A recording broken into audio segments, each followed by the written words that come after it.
Nightcast. Stephen Lloyd Gilbreth brings you the current news from the world today and how it relates to Bible prophecy. Understanding the end-time events leading to the peaceful world tomorrow. Ladies and gentlemen, Stephen Lloyd Gilbreth.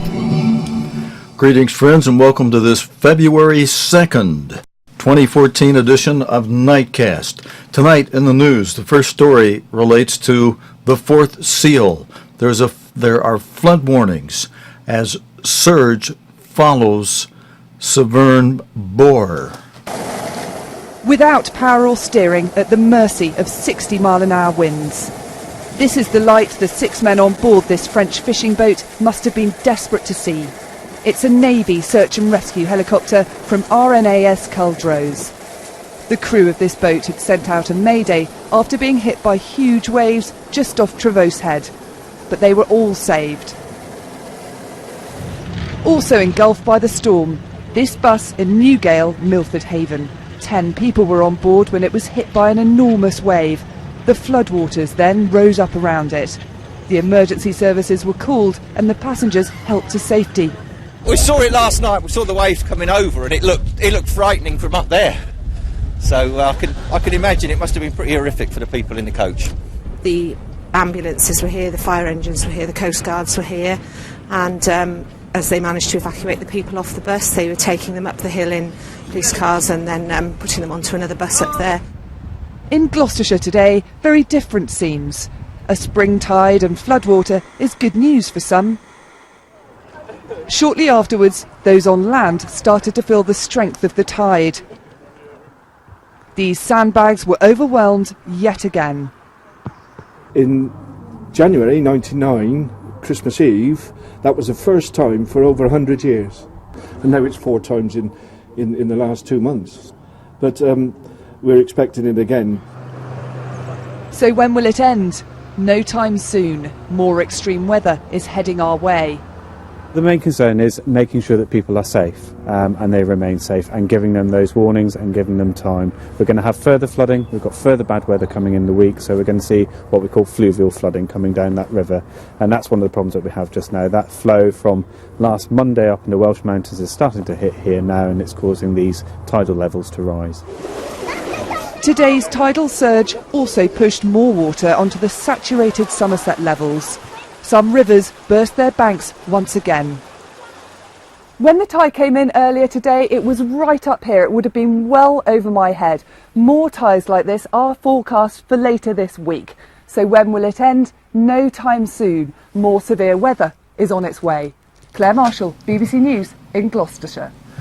And friends, on Saturday, related to this story now, the crew of a French fishing boat was rescued off the Cornish coast, and then today the Severn estuary attracted surfers and spectators for the tidal surge known as the Severn Bore.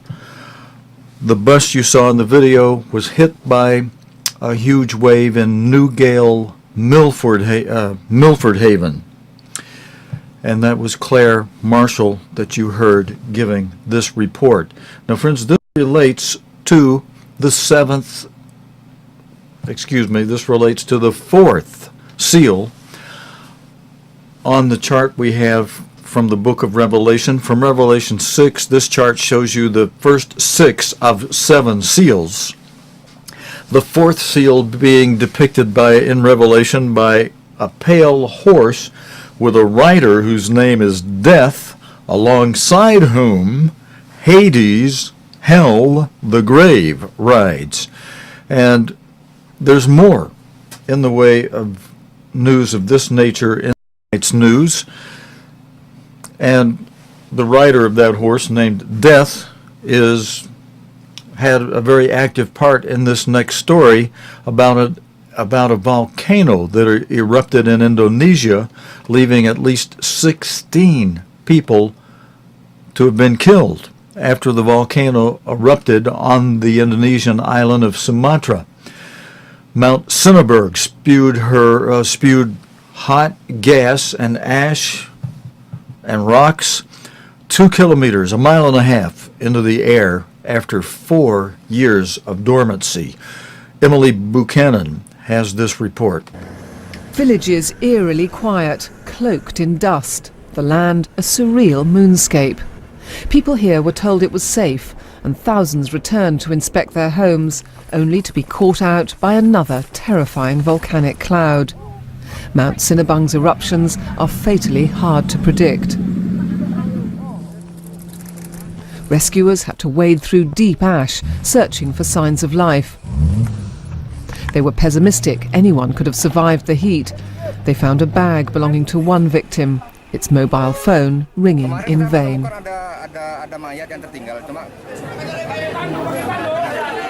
Distressed survivors tried to comfort each other.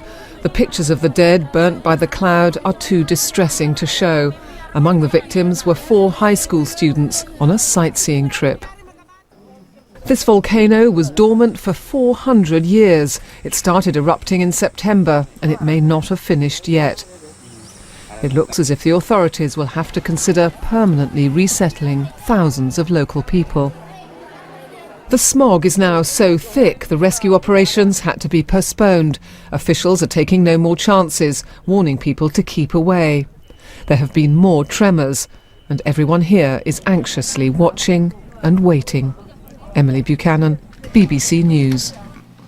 Thank you. Excuse me. Thank you, Emily. And friends, in our next story, it relates to the calendar in a big way. And I'll explain how in just a moment. It was Groundhog Day today for Punxsutawney, Philadelphia, as thousands of people in the Pennsylvanian town have been celebrating Groundhog Day.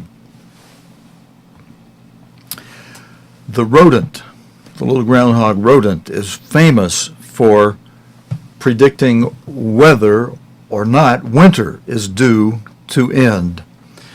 Now, for those of you who tune in on another channel on which we do a live stream on the weekend, on our Sabbath service channel, if you're watching from our homepage, if you're watching from YouTube or Facebook, you won't find tabs on top. But if you're watching from our homepage, or if you go to our homepage, the cogtv.org homepage or the nightcast.tv homepage, you'll see tabs across the top.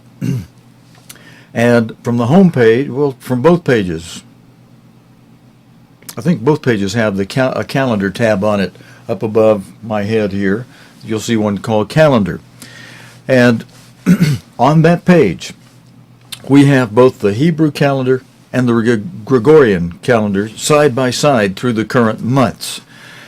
And for the current time, you'll see that this year, when you look on the left side of the chart and you see the Hebrew calendar, you'll see the 12th month is repeated. Of course, it's called the 13th month in a Hebrew leap year, as this year is. I'm explaining this because this relates to the Groundhog Day. In a leap year on the Hebrew calendar, the 12th month that's called Adar is duplicated so that you have an Adar 1 and an Adar 2. Or in other words, a 12th month and a 13th month, and the 13th month is not usually on the Hebrew calendar in the regular years. But 7 out of 19 years is a leap year in the Hebrew calendar system as God designed it. No man can change it. Now, men have made a counterfeit calendar. The Roman calendar started out as the Julian calendar, then was corrected as it needed to be corrected by Pope Gregory, and it became known as the Gregorian calendar after that. It was named initially as the Julian calendar after an emperor of Rome, the Caesar of Rome, Julius Caesar, so they called it the Julian calendar. And then, as news of this world would have it, the religious system of this world, the big religious system of this world, got its hand involved to correct that calendar, and now it's named after a pope, Pope Gregory, the Gregorian calendar. But to know what's going on with when spring begins is, as you don't have to turn to any groundhog as they did in this story I'm about to play for you from Pennsylvania. All you've got to do is look at the Hebrew calendar. I'll tell you more about that after we watch this story, which is based on superstition. This thing they do is strictly superstition. I'll explain more about that when we come back out of the story. Claire Buchanan, I'm sorry, that was Emily Buchanan in the previous report. This is Claire Brennan. Excuse me, Claire. Claire Brennan has this report. Ladies and gentlemen, thousands of people have been gathering in the small town of Punxsutawney in the U.S. state of Pennsylvania for the annual Groundhog Day event. Get it right for a change. Okay, I got you. Okay, we got a prediction. According to tradition, if the rodent sees his or her shadow, then there will be 6 more weeks of winter. If not, then an early spring is on the cards. And the verdict for this year? A Super Bowl winner, I will not predict, but my weather forecast you cannot contradict. Why, that's not a football, but my shadow I see. It's 6 more weeks of winter. It must be!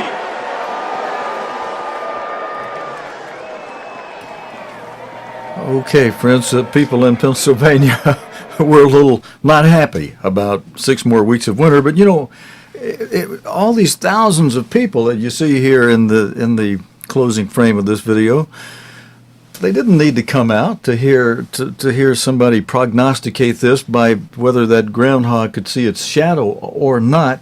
All they had to do was take a look at God's sacred calendar, the Hebrew calendar. It's as simple as that. Some of you may be poo-pooing that right now, but poo-poo back to you. You know, you're missing a note if you don't understand this. And it's simple. It is so simple. God starts the year not in the middle of dead winter as man does it with a Roman calendar. God starts the year at the beginning of springtime. And you can know when spring, and men have different rules in different countries for when spring begins. And of course they have to base it on the Roman calendar because the countries of this world are based on this world's system, which is based on a Roman calendar for the most part. But when we return to God's calendar, which we will return to, and the Roman calendar will be a thing of the past. That's why, friends, if some of you wonder, what is that crazy date-like thing Stephen has on the bottom of his lower third? On the left side of the lower third, obviously over on the right side, you can see way over there, it's a normal Roman calendar date. Today's the 2nd day of February, 2014. But over this way, to the left of the Roman calendar date, in my lower third, there's a funny, weird-looking date. Well, that 2, Adar 2 of the 2nd month that you see down there is the date on the Hebrew calendar. And we have all the rest of this month of Adar 1. I said Adar 2. I meant to say Adar 1. It's the 2nd day now of Adar 1. There will be 2 Adars this year in this leap year. Today is the 2nd day of Adar 1. The days just happen to match up this time. The 2nd day of this Hebrew calendar month is the 2nd day of February. That's rare. They don't often do that, but this particular month does. Today's the 2nd day of February. It's the 2nd day of the month of Adar 1, which is the 12th month in God's sacred calendar. And in a leap year, there's 2 Adar months. There's 2 12th months. There's a 13th month during the leap year. So we've got all the rest of this month and all of Adar 2, 29 days in Adar 2. There's normally 29 days in the month of Adar on God's sacred calendar. But when there's a leap year and then there's Adar is repeated, the first Adar 1, will have 30 days in it. It's the only time that Adar has 30 days in it. It is in a leap year, and that 30 days is part of the first of the 2 double months. It's part of Adar 1. That happens to be the day I was born on, so I only have a birthday 7 times out of 19 years. Every time there's a leap year on the Hebrew calendar, and I'm real happy about that because that makes me a whole lot younger, as I was joking about Sabbath, than if I counted it every year. I only counting them now on leap years. You know, when 8R30 shows up, there's only been 24 of those since I was born in 1948. Somebody could do the math and get my real age, but my fun age is just counting when 8R30 comes up. And then there's 29 days in 8R2. And then God starts it all over again. Then there's the first month of the year. And on that first day of the first month, that's when God designed spring to be. Now, somehow, these prognosticators either have some way of knowing, and they fudge this, or God, the God of this world, helps them out with the shadow or whatever and covers the bases for them so that groundhog sees its shadow and they say, okay, there's 6 more weeks of winter. Well, the reason, you know, they have to do this Groundhog Day thing to straighten out what happens on the Roman calendar, because it makes the date of spring move around based on Groundhog Day. But really, it moves around based on the Hebrew calendar. This year is a leap year on the Hebrew calendar, so that means there's a whole extra month in this Hebrew year in God's calendar, and the spring, which God honors that calendar, the spring will not begin until the new year on the Hebrew calendar begins. So God's holding up the weather to make it coordinate. He fulfills the weather, and there's scriptures I showed you just last week or two that shows you how God controls and fulfills things with the weather and certain things in the weather. We went through that in detail a couple of weeks ago. Perhaps I'll do that again soon. But he controls that. And so he's controlling things now to prevent spring from beginning until the first day of the first month on his calendar, the Hebrew calendar. And that first day of that, if you bear with me a moment, I'll bring up our calendar, which you can get to from our homepage by punching up calendar up there, and then scroll down a little bit. You'll see the Gregorian calendar and the Hebrew calendar side by side. And you can look at the current date, look at the date when the first day of the first month will begin on the Hebrew calendar, and then look at the date of what that corresponds to. Actually, I can tell you, because the same thing repeats in April. The days match up in April, the same days of date-wise of the days on the Hebrew calendar and the Gregorian calendar. They sync up together again in April of this year. And on April 14 this year, it's the same day as the 14th day of the first month. And so that makes April 1, you know, this is superstition and things of the world. I was about to say April Fool's Day is what April 1 is known as on the Roman calendar system. But April 1 will be the same as the first day of the first month on God's holy sacred calendar. So this year, spring begins according to God. You know, forget what man says notwithstanding. God says he begins the spring at the beginning of the year, and he begins the year on the first day of the first month on his sacred calendar, which this year will be April 1. This year, April 1 is the beginning of spring. Now, you don't need any groundhog to figure that out. You simply look at the Hebrew calendar and find out when is the first day of the first month on the Hebrew calendar. That's when God is going to begin the spring this year.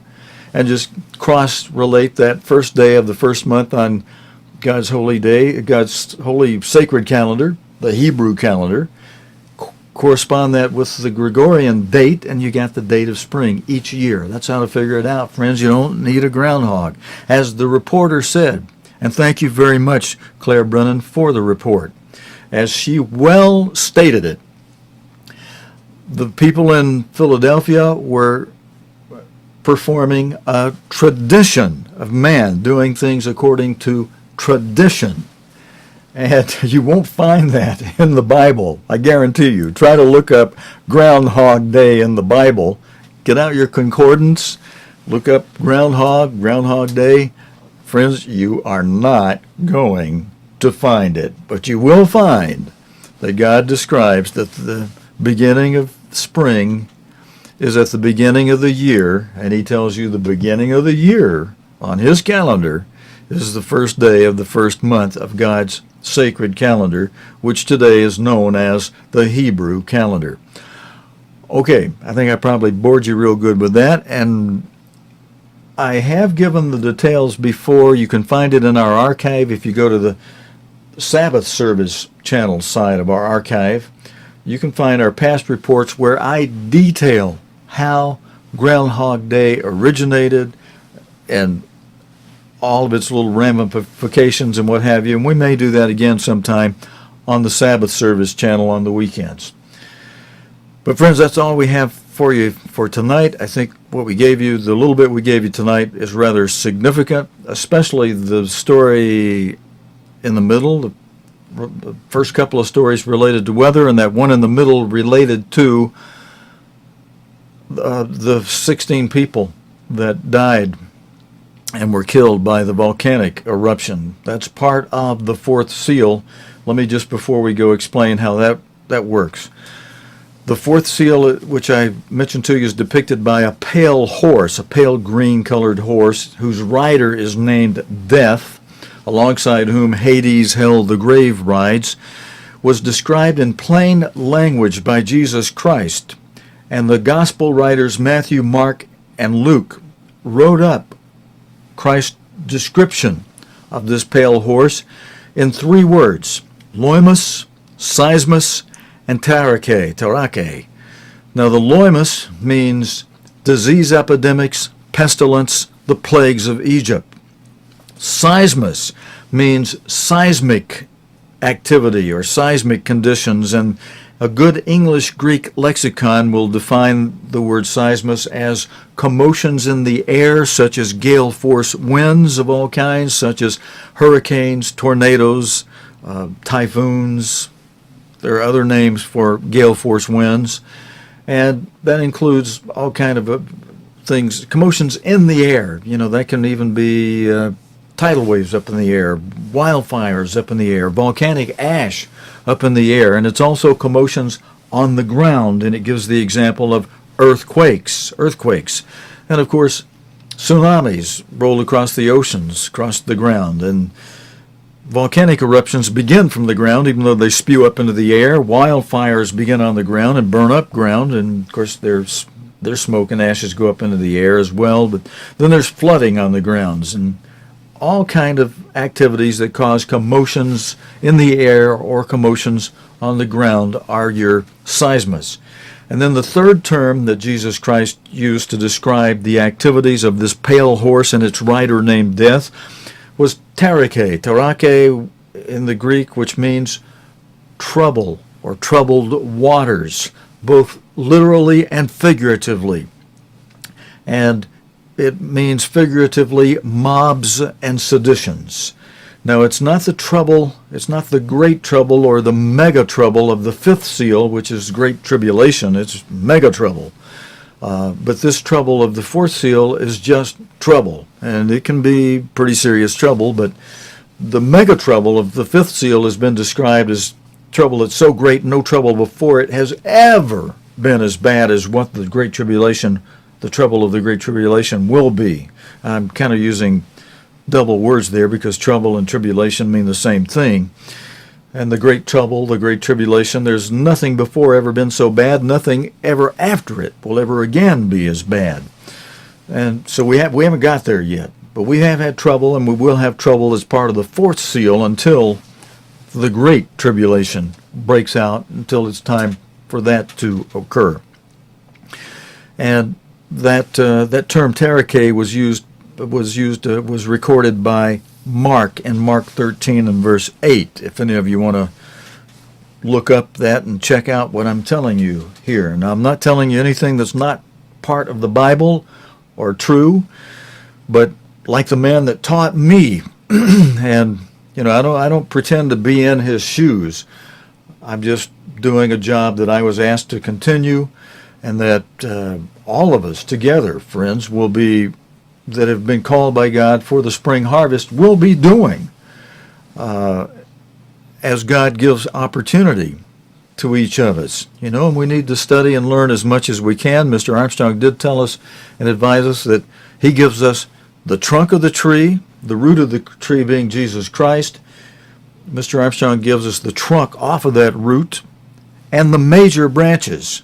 And he explained himself in a sermon to all brethren. He said, "And brethren, I give you that trunk and the major branches. It's up to the ministers that I've trained and who have God's Spirit and who are led by God's Holy Spirit.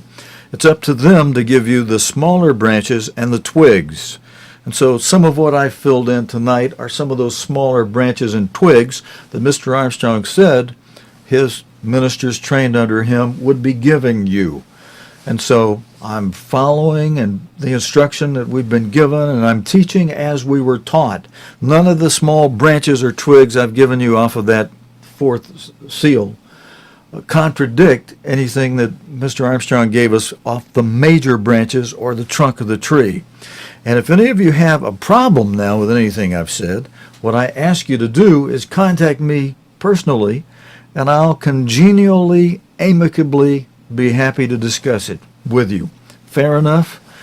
I really don't think I can be any more fair than that. If I find out you're doing otherwise, you may be in trouble, not just with me, but with the great God, because he doesn't like it when people go around talking evilly behind the backs of his servants.